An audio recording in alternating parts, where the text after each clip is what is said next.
చాలా డిఫరెంట్గా ఉండేవి. ఓహో, డిఫరెంట్ అంటే ఎలాంటి పేర్లు అంకుల్? ఆ పేర్లు ఒకసారి చెప్పండి మాకు. ఈ దేవతలలో మొదటి దేవత పేరు మినాకీ దేవత. ఈవిడికి చాలా పవర్స్ ఉంటాయి. రెండో దేవత పేరు సువేణి దేవత. ఈమె చాలా అందంగా ఉంటుంది, అలానే పవర్స్ కూడా అలానే ఉంటాయి. మూడవది నవేరీ దేవత. ఈవిడికి భూమిని కంట్రోల్ చేసే పవర్స్ ఉంటాయని ఆ ప్రజలు నమ్ముతూ ఉంటారు. నాలుగవదే ఈ సంధి. ఈ దేవత పేరు సంధి. ఈవిడికి చాలా పవర్స్ తక్కువ, కొంచెం చూడడానికి జంతువు మాదిరిలా కనిపిస్తూ ఉంటుంది.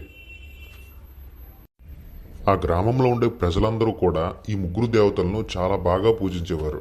సంధి దేవతను కూడా చాలా బాగా పూజించేవారు. కానీ ఈ ముగ్గురు దేవతలంటేనే ఆ ప్రజలందరికీ ఎక్కువగా ఇష్టం ఉండేది. అది చూసి సంధి దేవతకి ఇష్టం ఉండేది కాదు. ఈ ముగ్గురు దేవతలు సంధిని ఎప్పుడూ కూడా తక్కువగా చూడలేదు. చాలా హ్యాపీగా నలుగురు కలిసి ఉండేవారు.